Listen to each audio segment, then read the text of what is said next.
तो वित्त मंत्री निर्मला सीतारमण की प्रेस कॉन्फ्रेंस, बल्कि लंबी मैराथन प्रेस कॉन्फ्रेंस, पिछले 1.5 घंटे में उन्होंने विस्तार से यह बताने की कोशिश की कि आखिर ये 20 लाख करोड़ का जो पैकेज है, इसमें किसके लिए क्या क्या सरकार ने रखने का प्रावधान किया है। अंजना, बिल्कुल 5 बड़ी बातें जल्दी जल्दी अगर हम देखें, एमएसएमई क्षेत्र के लिए क्या कुछ उन्होंने किया है, क्या फायदा किसी को पहुंचेगा। आज का पूरा पैकेज जिन्ना जी करीब 6 लाख करोड़ रुपए का है। जितनी घोषणाएं आज सरकार ने की हैं इस पूरे पैकेज में, उनको अगर आप जोड़ने की कोशिश करें तो करीब 6 लाख करोड़ की घोषणाएं आज के पैकेज में हमें दिखाई देती है। इसमें जो 2 बड़े बिग टिकट रिफॉर्म्स है, बिग टिकट अनाउंसमेंट है, उसमें 3,70,000 करोड़ रुपए का पैकेज, कर्ज पैकेज एमएसएमई के लिए है, जिसका मुख्य मतलब यह है कि एमएसएमईज को बगैर गारंटी के, बगैर जमानत के कर्ज मिल सकेगा बैंकों से, जो उनकी मांग थी। कर्ज बैंक देंगे, ब्याज दर बैंक तय करेंगे, वो बताएंगे कि कर्ज इनको कैसे मिलेगा। लगभग 2 लाख एमएसएमईज को, हाँ, उसका 2 लाख एमएसएमई से फायदा होगा। इसके अलावा कोई एक तकनीकी बदलाव उनकी परिभाषाओं को लेकर है, जिससे कि उनकी कर्ज लेने की क्षमताएं आगे बढ़ सकें।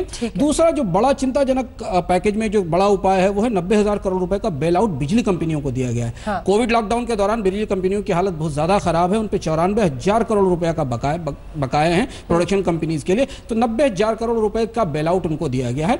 इनकम टैक्स पेयर्स के लिए एक छोटी सी राहत इसमें, खासतौर से उन लोगों के लिए जो कोई लेन देन करते हैं, खासतौर से प्रोफेशनल और कॉन्ट्रैक्ट, उनकी टीडीएस रेट में 25% की कमी की गई है, जो तत्काल प्रभाव से लागू होगी। तो यानी अगर आप कोई कहीं से आपको पेमेंट आता है और उसमें जो टीडीएस काटा जाता है वो पिछली बार से 25% कम आएगा, कटकर आएगा। अब ये किस तरह से लागू होगा, कितनी सेवाओं पर लागू होगा और इसका लाभ कैसे मिलेगा, खासतौर से उन लोगों को जो कारोबारी व्यवस्थाएं करते हैं। ये तीसरी बड़ी घोषणा है।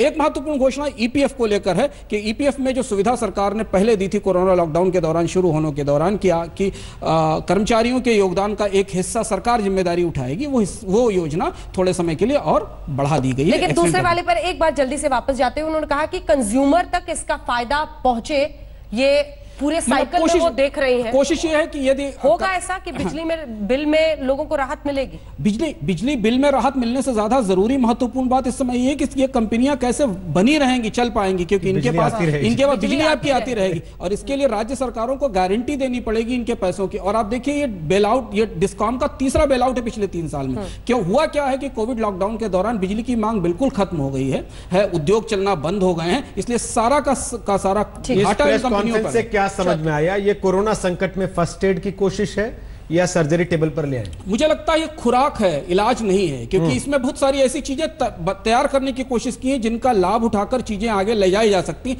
हम धीमे धीमे डेट फिनांस इकोनॉमी की तरफ बढ़ रहे हैं, जहां हर चीज का समाधान कर्ज ही होने वाला है। अब वो कर्ज कैसे बटेगा, उससे जमाकर्ताओं की बचत पर क्या असर पड़ेगा, ये अलग बहस का विषय है। सुधांशु त्रिवेदी, गौरव वल्लभ दोनों हमारे साथ आ गए हैं, कांग्रेस और बीजेपी से। दोनों का स्वागत है। सबसे पहले गौरव वल्लभ, फटाफट आपकी प्रतिक्रिया।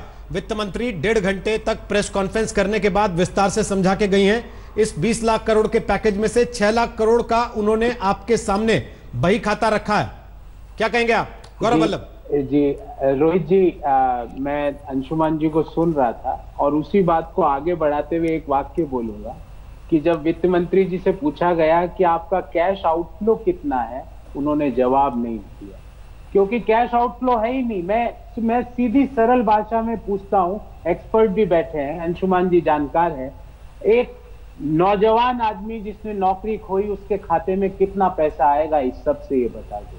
ईपीएफ के आप फेरबदल 12% का 10% करके, अरे ईपीएफ तो खाता का एम्प्लॉय का ही होता है ना। आप अगर 12 से 10 करोगे तो जब वो सुपरएनुएट होगा तो उसको पैसा कम ही मिलेगा ना। ये 3,70,000 करोड़ का आप कर्ज दे रहे हो और वित्त मंत्री जी ने खुद ने माना कि डिसबर्समेंट हो ही नहीं रहा है, सैंक्शन हो रहा है। इसका मतलब लोग लेना ही नहीं चाह रहे हैं पैसा और आप कर्ज की खुराक दिए जा रहे हो।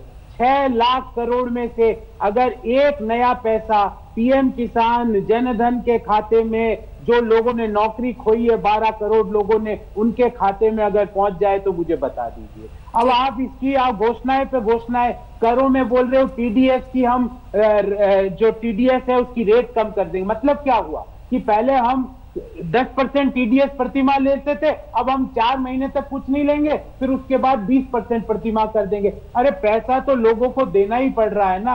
आपने लोगों को क्या राहत दी, मैं समझ नहीं पाया। और हर सवाल का जवाब कल प्रधानमंत्री जी ने कहा वित्त मंत्री जी बताएंगे। वित्त मंत्री जी से सवाल पूछो तो बोले 3 मैं और करूंगी बैठ के, उसके बाद सवालों का जवाब। ठीक है, ये सिर्फ कर्ज देने की बात कही गई है, लोगों को डायरेक्ट कैश सपोर्ट इसमें एक नए पैसे का नहीं है। सुधांशु त्रिवेदी जवाब दीजिए उनकी बात का। देखिए, बड़े विडंबनापूर्ण बात है कि गौरव वल्लभ जो स्वयं अर्थशास्त्र के अच्छे ज्ञाता है, वो अपनी फितरत के अनुसार ही कार्य कर रहे हैं। शायद आप ही के चैनल पर डिबेट हुई थी, इन्होंने कहा था एमएसएमई के लिए सरकार पैकेज क्यों नहीं दे रही है, और जो इन्होंने अमाउंट बताया था वो 4-5 लाख करोड़ के आसपास बताया, तो कहा था 4% ऑफ द जीडीपी। आज सरकार ने 10% ऑफ जीडीपी का अनाउंसमेंट किया है।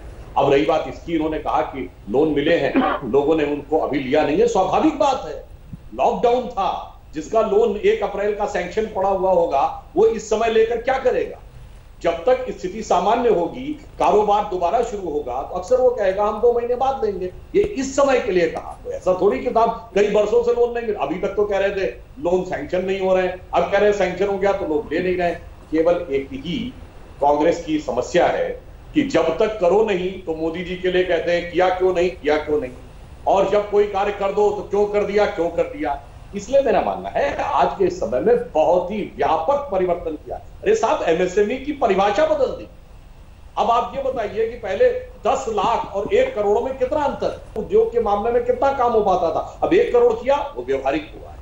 और दूसरी बात ये कर दी है कि 200 करोड़ तक का जो ग्लोबल टेंडर वाली बात कही है, इससे कई बार क्या होता था कि छोटे और मध्यम उद्योग जब आगे बढ़ते, सुधांशु जी उनका सवाल थोड़ा इससे इतर है। फसल से सुधांशु जी, ये सारे रिफॉर्म्स हैं, ये सारी गारंटी स्कीम्स हैं सर। वो पूछ रहे हैं कि आज की तारीख में जो आदमी परेशान है, जिसकी नौकरी चली गई, जिसकी तनख्वाह नहीं आ रही, जिसको अपना भविष्य अंधकार में दिख रहा है क्योंकि पता नहीं कोविड की वजह से आने वाले कितने दिनों तक चीजें सामान्य नहीं हो पाएंगी, उसकी जेब में क्या आएगा? देखिए, ये बात कोई व्यक्ति अगर बिल्कुल ही सहज सामान्य व्यक्ति जिसको विषय की ABCD भी ना पता हो, वो पूछता था तो समझ सकता था। अब कोई अर्थशास्त्री पूछे, अरे जब 3 लाख करोड़ रुपए का ये कर्जा दिया जाएगा एमएसएमई को, तो क्या उससे जॉब नहीं क्रिएट होंगे क्या? ऐसा तो नहीं 3 लाख करोड़ रुपए ले जाके वो लोग खा लेंगे। ठीक है, तो जब छोटे उद्योगों को मिलेगा और वह नए सिरे से अपने उद्योग का विस्तार करेंगे, तो मानी बात है जिनकी नौकरियां गई हैं, सुधांशु जी, ठीक है सुधांशु जी, मैं लौटूंगी आपके पास, उनके लिए सरकार ने, मैं लौटूंगी। सवाल सिर्फ इस बात के इर्द गिर्द है कि वो कह रहे हैं डायरेक्ट बेनिफिट ट्रांसफर, जो आपने कहा था और पहले भी राहुल गांधी कहते रहे कि आप सीधे 7,500 लोगों के अकाउंट में ट्रांसफर कीजिए, 13 करोड़ गरीबों के कीजिए। उस पर आज कुछ ऐलान नहीं हुआ है। एक तरफ निर्मला सीतारमण कह रही है लोग लोन लेना नहीं चाहते हैं कोविड तक, और आप कह रहे हैं कि लोन के लिए आपने गारंटी को कम कर दिया है। इस विरोधाभास पर चर्चा करेंगे। अंशुमान जी भी बोलना चाह रहे हैं, लेकिन कुछ उद्योग जगत की आवाजें हमारे साथ हैं। विक्रम किर्लोस्कर जी, मैं आपके पास, जो कि अध्यक्ष है CII के, मैं आपके पास आना चाहती हूँ। किर्लोस्कर साहब, आपने निर्मला सीतारमण को, वित्त मंत्री को सुना, क्या आपको लगता है कि जो कदमों का जिक्र आज किया गया है उसके जरिए हम उम्मीद रखें कि MSME सेक्टर में जान फूकी जा सकती है? देखिए, मेरा समझ ऐसा है कि जो 20 लाख करोड़ का टोटल अनाउंसमेंट किया है, ये बहुत, it's a huge amount and it can, this kind of spending can put the country debt position in a very difficult situation. It's a huge amount of borrowing. There can be printing of money. So whatever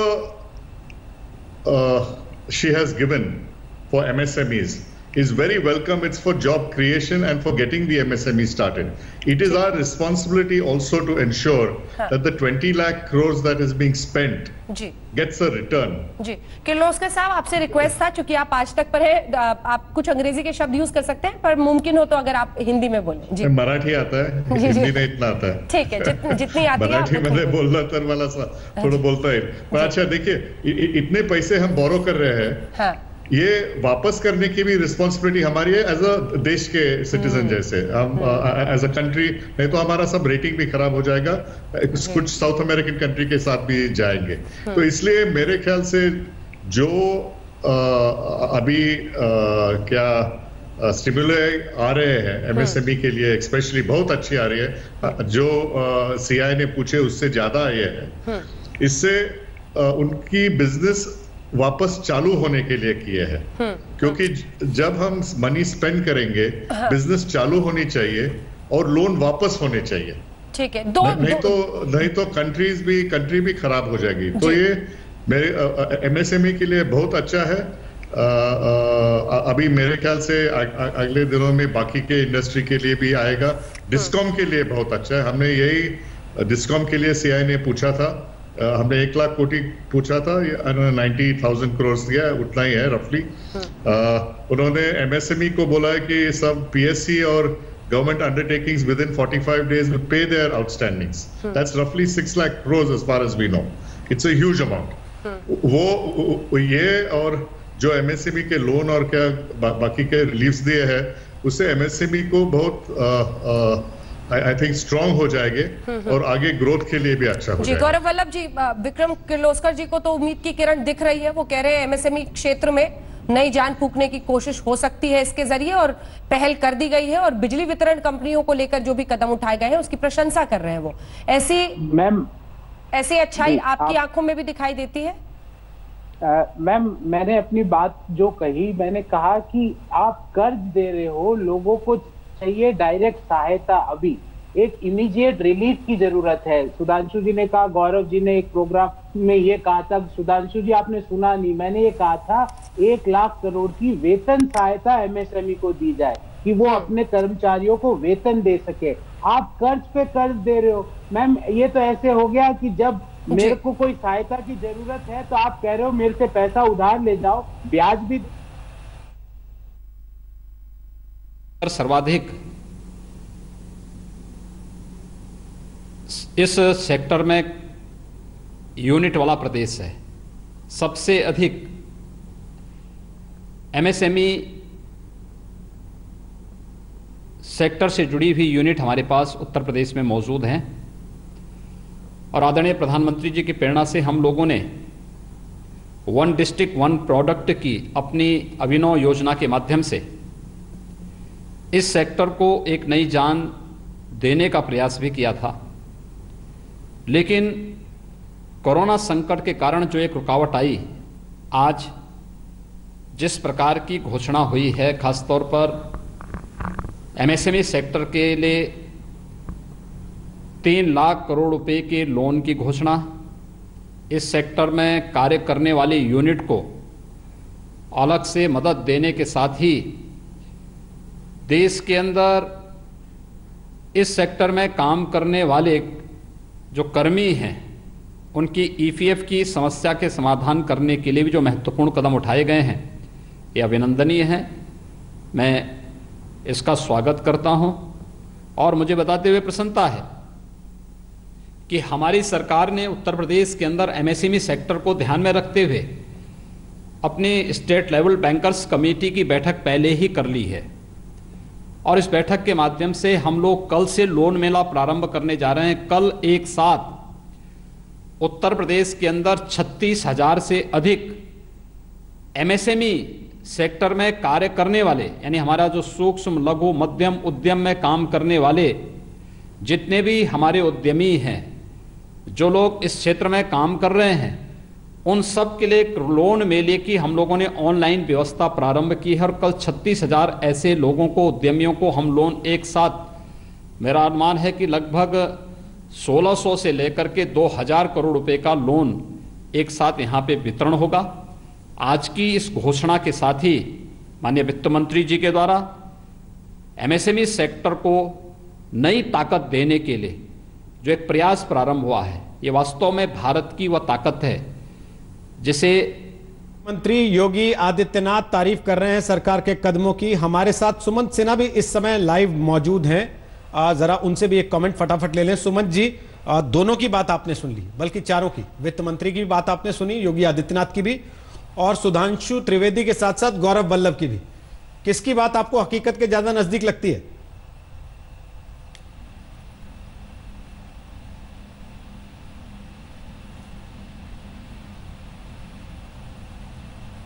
this package वो अपने आप में बहुत ही बड़ा package है, और इसको अब वित्त मंत्री धीरे धीरे करके अनाउंस कर रहे हैं कहाँ कहाँ ये पैसे जाएंगे और पैसे आएंगे कहाँ से, ये भी वो अनाउंस कर रही हैं।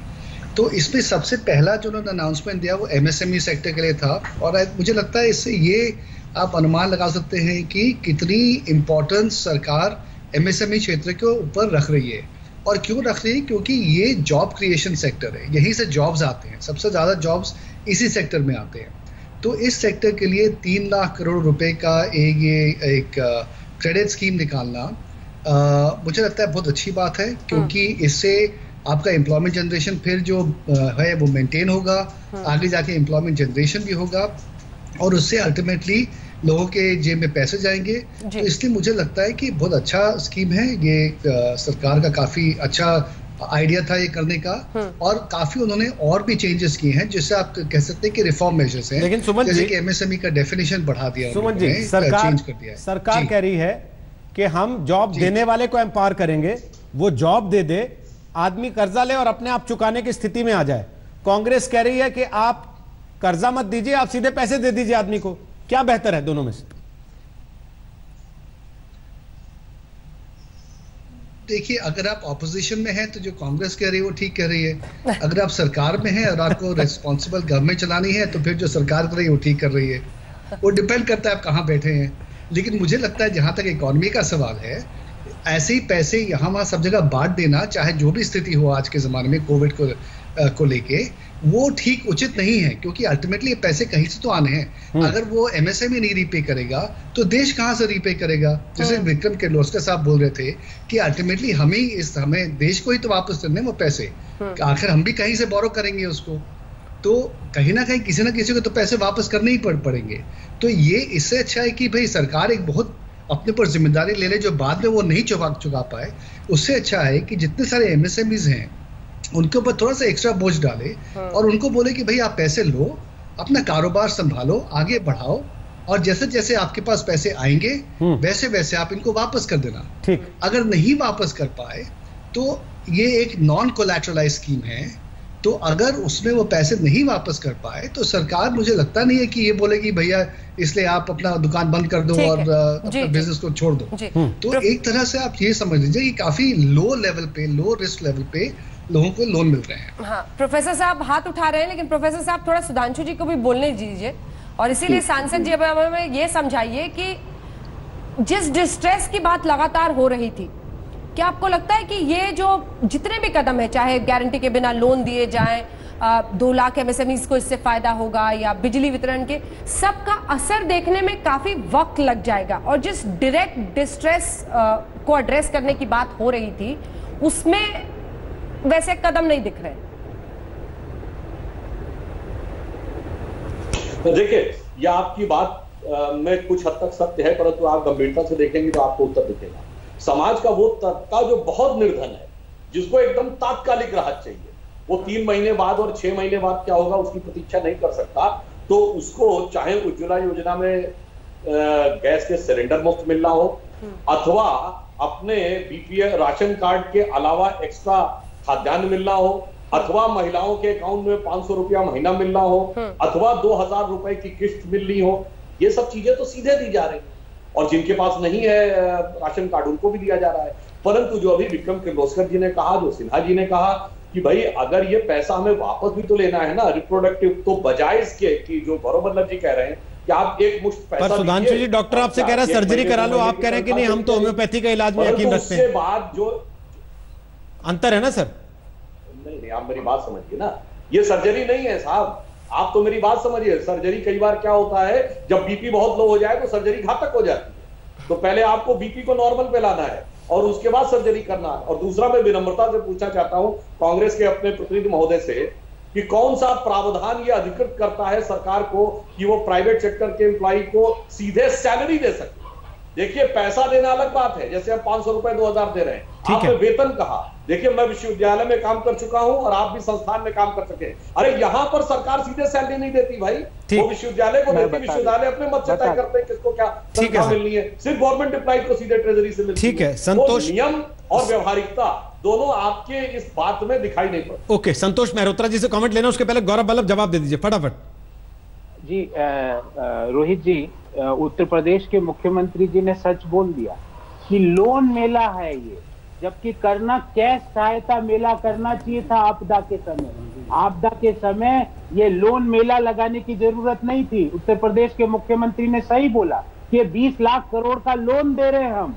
लोन, ये पैकेज नहीं है, ये सहायता नहीं है, ये लोन दिया जा रहा है 20 लाख करोड़ का। ये बात से मैं सहमत हूं कि 20 लाख करोड़ का लोन के लिए लिक्विडिटी दी जा रही है बैंकों को। हाँ, ये बात से मैं सहमत हूं। दूसरा, आपने बोला सुधांशु जी कौन सा नियम, अरे पूरा दुनिया, भले वो अमेरिका हो, इंग्लैंड हो, पे चेक प्रोटेक्शन प्रोग्राम लगा रही है। लोगों की नौकरी जा रही है तो उसको पैसा दे रही है, उसकी नौकरी जो उसकी लास्ट ड्रॉन सैलरी थी। आप जब हर चीज उनकी तुलना करते हो, कभी उनका ये चीज भी सीख लेते। मध्यम आय वर्गीय लोगों की नौकरी गई है, उनके घर में सैलरी की कटिंग हुई है, और आप यहाँ पे लोन मेला लगा रहे हो। लोन मेला मत लगाओ सर, इमीडिएटली कैश सहायता मेला लगाओ, ताकि गरीब के घर में राशन भी पहुंच सके। जिसकी नौकरी गई है वो पैदल नहीं, ट्रेन में बैठ के अपने घर भी पहुंच सके। जो लोग जिन्होंने एमएसएमई में अपना पूरा व्यापार खो दिया, वो कम से कम लोन का एप्लीकेशन भरने के लिए। अंशुमन जी, समय खत्म हो गया, हालांकि बहुत छोटा सा क्लोजिंग कमेंट, हालांकि बहस अब लंबी चलेगी आगे भी। मेरे दो सवाल थे सुधांशु जी से, छोटे छोटे। एक तो महत्वपूर्ण बात समझना, ये समझ में नहीं आ रहा है कि अभी 1 महीने पहले तक सरकार कंपनियों से कह रही थी कि हम आपके लोन की वसूली रोक रहे हैं और हम आपको मॉरेटोरियम दे रहे हैं, और 1 महीने बाद सरकार उनको नया लोन देने लगी। ऐसा कैसे हो सकता है कि 6 महीने पहले जो लोग अपने लोन की किस्ती नहीं चुका पा रहे थे लॉकडाउन के कारण, वो नया लोन लेने कैसे आ जाएंगे? दूसरा एक बड़ा सवाल है कि भारत के एसएमई सेक्टर में सरकार की अपनी रिपोर्ट बताती है 10,56,000 करोड़ रुपए के आउटस्टैंडिंग लोन एसएमईज पर अभी खड़े हुए हैं। 10,56,000 करोड़ के लोन है। तो जो पहले से ही बीमार है, जो पहले से ही कर्ज में फंसा हुआ है, वो क्या नया कर्ज लेने आगे आएगा? और इसका इशारा आज वित्त मंत्री ने अपनी प्रेस कॉन्फ्रेंस में भी कहा। विस्तार से आगे बात करेंगे। सुधांशु जी के स्थान पर बीजेपी से और प्रवक्ता आ जाएंगे, क्योंकि ब्रेक के बाद हल्ला बोल होगा और इसी विषय पर आज लंबी चर्चा होगी। एक छोटे से ब्रेक के बाद हम लौट रहे हैं। आप देख रहे हैं आज तक। नमस्कार, मैं हूं अंजना ओम कश्यप। हमें उम्मीद है ये वीडियो आपको पसंद आया होगा। लेटेस्ट खबरों के लिए यूं ही देखते रहिए आज तक, और इस वीडियो के पसंद आने पर लाइक, शेयर एंड सब्सक्राइब करना ना भूलें।